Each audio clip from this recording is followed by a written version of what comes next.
سنو کہانی میں آپ کو خوش آمدید۔ تو چلیے بڑھتے ہیں اپنی آج کی کہانی کی طرف۔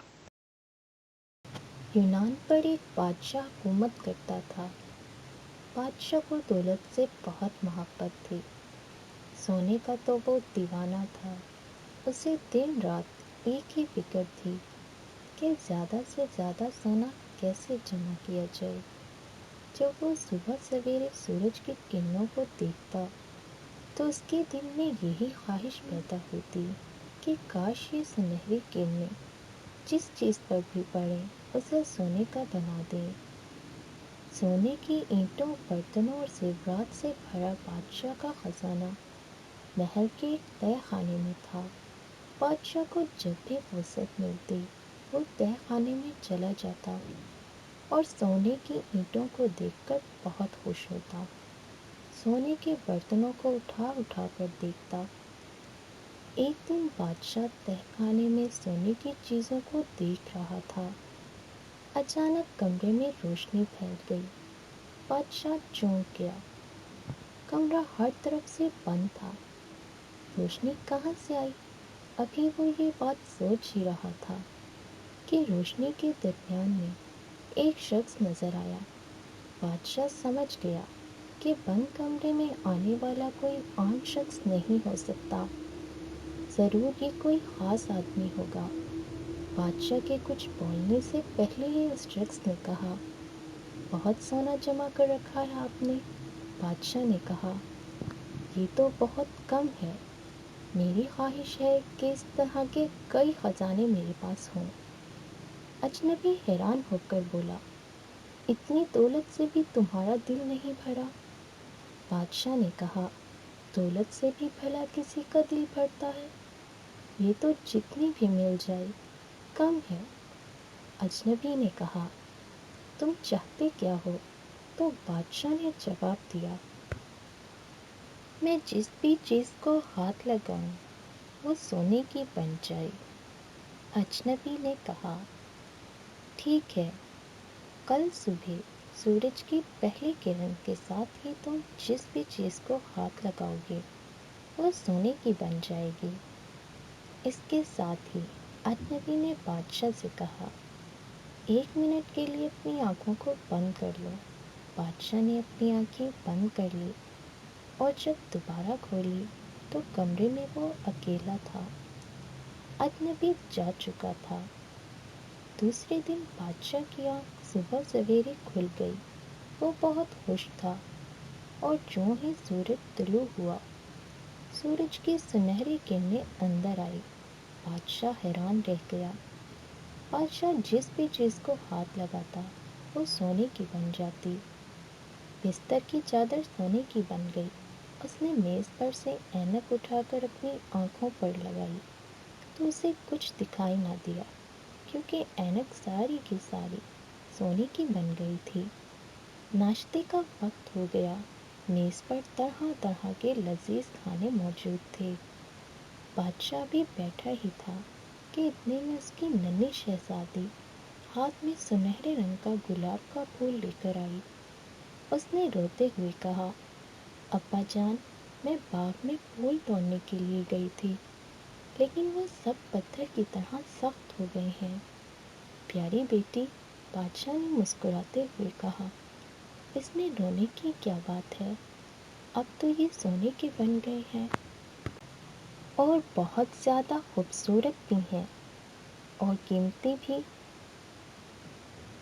پیاری بیٹی، تم دیکھو یہ کتنے اچھے لگ رہے ہیں، بادشاہ نے مسکراتے ہوئے کہا۔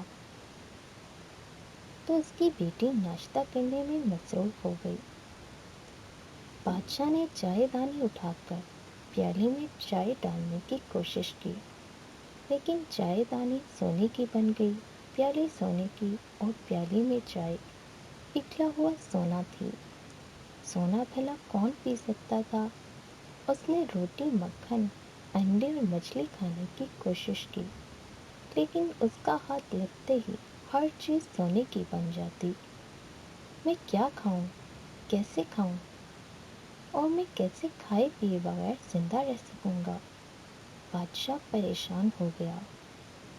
اس نے سر اٹھا کر دیکھا تو اسے اندازہ ہوا کہ وہ حقیقت میں اب کچھ نہیں کر سکتا، نہ ہی کچھ کھا پی سکتا ہے، کیونکہ وہ جس بھی چیز کو ہاتھ لگاتا ہے وہ سونے کی بن جاتی ہے۔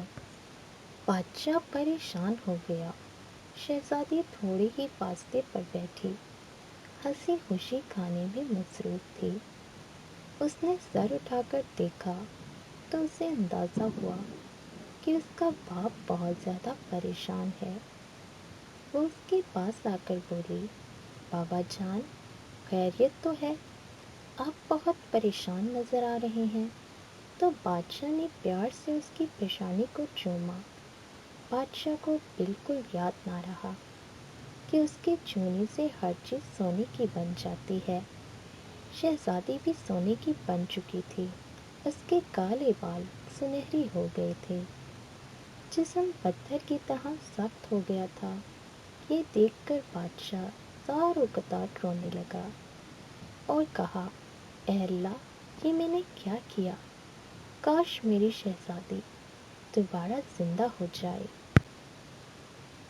اچانک کل والا اجنبی نمودار ہوا اور مسکرا کر کہنے لگا، کہو کیا حال ہے؟ اب تو تم بہت زیادہ خوش ہونا کہ تمہارے پاس بہت سارا سونا جمع ہو گیا ہے۔ تو بادشاہ نے کہا، میری بچی میری شہزادی مجھ سے جدا ہو گئی ہے، میں کچھ کھا پی بھی نہیں سکتا، ایسے سونے کا بھلا میں کیا کروں گا؟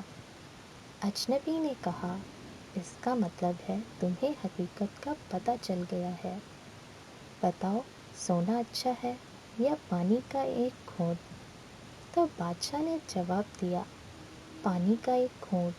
اجنبی نے پھر سے پوچھا، سونا اچھا ہے یا روٹی کا ایک نوالا؟ تو بادشاہ نے فوراً جواب دیا، روٹی کا ایک نوالا۔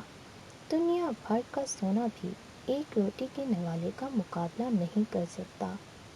اجنبی نے پھر سے پوچھا، سونا اچھا ہے یا پھر بیٹی؟ بادشاہ چیخ کر بولا، میری پیاری بیٹی، پر میں اب اپنا تمام خزانہ قربان کرنے کو تیار ہوں۔ اجنبی نے کہا، ٹھیک ہے، تم تالاب میں جاؤ اور اس کا پانی تمام چیزوں پر چھڑک دو۔ تو بادشاہ نے سچے دل سے توبہ کی اور تالاب میں کود گیا۔ اس نے پانی لا کر تمام چیزوں پر چھڑکا تو ہر چیز دوبارہ اپنی اصلی حالت میں آ گئی۔ شہزادی پر چھڑکا تو وہ پھر سے گوشت پوست کی لڑکی بن گئی۔ اس نے حیرت سے پوچھا، بابا، میرے کپڑے کیسے گیلے ہو گئے؟ یہ تو خشک تھے۔ بادشاہ نے اسے گلے لگایا اور اسے پوری بات بتائی۔ باپ بیٹی نے مل کر ناشتہ کیا اور باغ میں جا کر پھولوں کی خوشبو سے لطف اندوز اٹھانے لگے۔ ہمارے چینل کو سبسکرائب کریں اور کمنٹ سیکشن میں اپنی رائے سے ضرور آگاہ کیجیے۔ شکریہ۔